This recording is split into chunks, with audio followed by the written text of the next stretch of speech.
Good morning and welcome to Stivers Homestead. I'm Zach, and today you get to see our pressure canning class.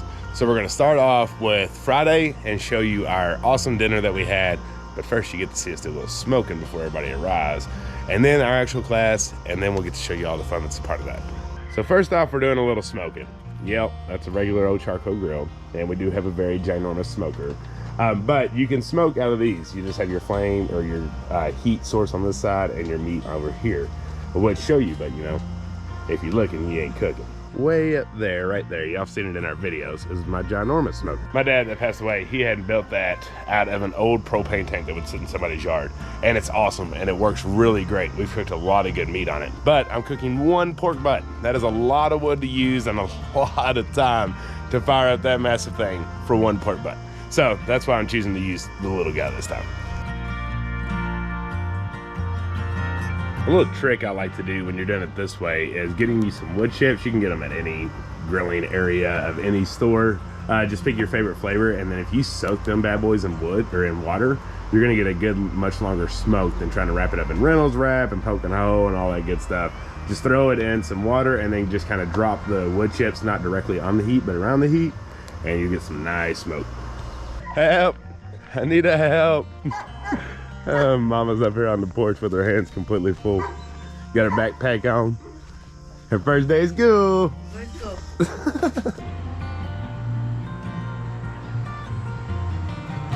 Right. But we really wanted this to be a little bit smaller to keep it to 10. So basically everybody that's here is going to be here tomorrow. There's only going to be about 3 or 4 extras, I think. They're going to be the same. The whole purpose of this is for you all and us to get to talk, and you all yourselves to get the chat as well. You'll be shocked about how much you have in common with the people beside you. Because if you watch us, that means something about you all is in common too. But seriously, thank you all for being here. Today is very relaxed and very chill night just to get you all comfortable with our farm, and we're excited for you all to do that as well. So we have plenty of food. We have some pork butt that we've been smoking all day, some macaroni and cheese. Now it does have rotel in it, so it's got just a tiny bit of spice.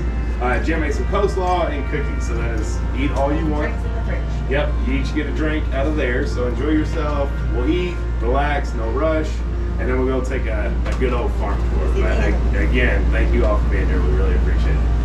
All right, dive in. Right. Okay, y'all.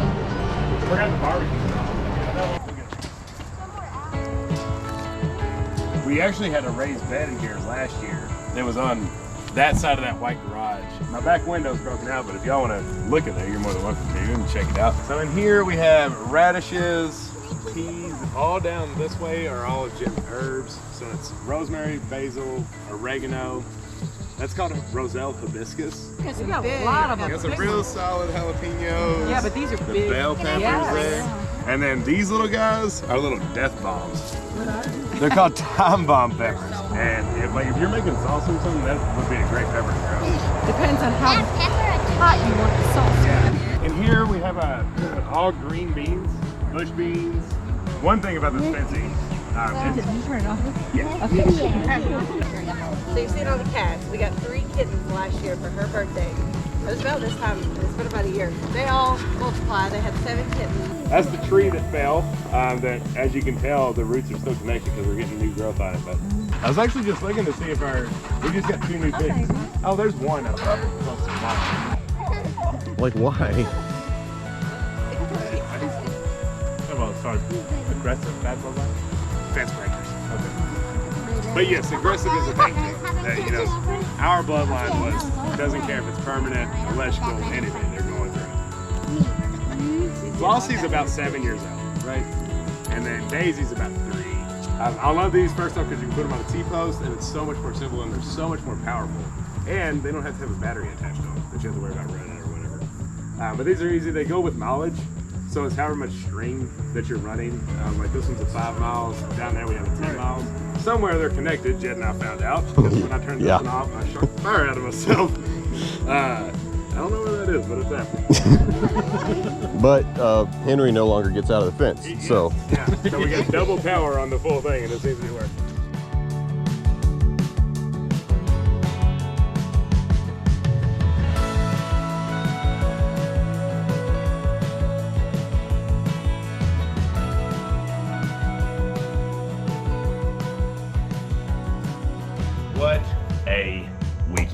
exceeded expectations. Yes, big time.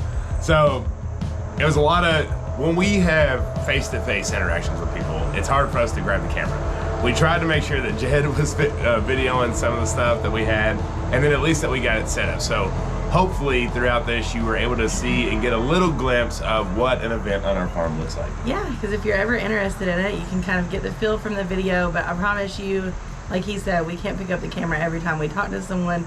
If you actually come here, it is so much better. We get one-on-one time, we get to know each other. Yeah. And at the end of these events, it always feels like everyone who came and left became family. They really do. And this time we did a little bit smaller group. There was only about 9 or 10 folks. Some weren't able to make it. But it was really great throughout the process because we could sit and individually talk to each person. The class itself went great. Pressure canning, we pressure canned pork. So we taught and showed people how to do that.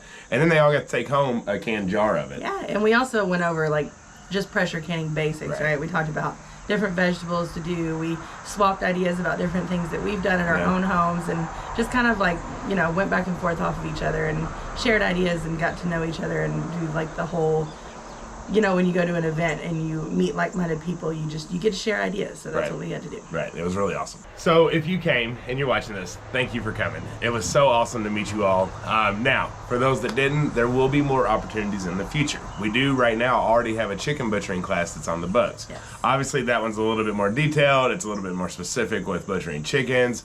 If it is something that you're interested in, it'll be linked down below.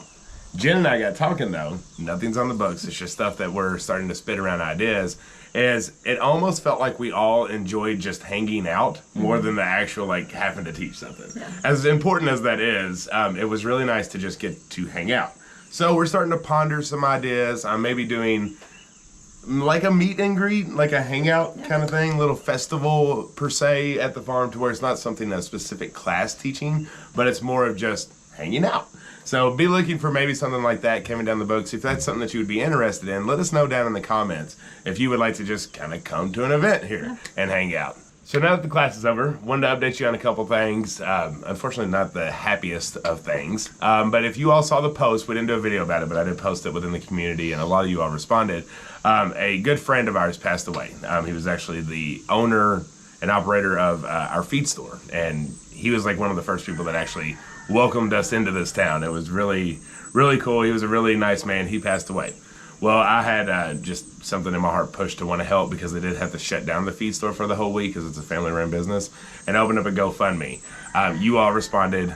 Thank you all so much. We ended up raising $2,500 that we're able to provide to them. So we'll be giving that to them this week. Thank you all so much for your donations. And then even more on a more personal side, my grandmother is actually in the hospital. So we are heading, as you're watching this, we are actually in Frankfort, our old hometown, to see her because it sounds like hospice has been called in, and it's one of those things that we want to make sure that we're with her and the kids have a chance to be with her because she was a very important piece in all of our lives.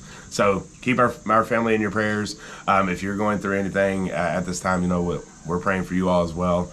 And it's just one of those times we gotta keep moving forward. I've seen a lot. It just feels like it's that change of season and that time of year where people get more sick and, you know, you start losing loved ones, and it's rough on everyone, but you know, we'll go through it together.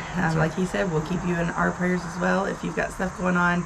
You know, a lot of people are having surgeries out there. A lot of people are getting sick with stuff that's going around. So just know that we're aware, and we're dealing with it on our personal level, and we're always here for you. Absolutely. So to end it on a high note, again, wrap up of the weekend. It was an amazing weekend with all that other personal stuff kind of going on in our minds. It really was an opportunity for us to forget about that for a second and just really enjoy the fellowship that we had with every one of you all that we met. So don't have FOMO. Join in on the next one that we'll have. FOMO's fear of missing out, if anybody was curious. Come. It's always a lot of fun. We always enjoy it, and there will be plenty more that'll be hitting on the docks next year as we go into that and figuring those things out. But y'all, if y'all new around here, hit that subscribe button for us. Until the next one.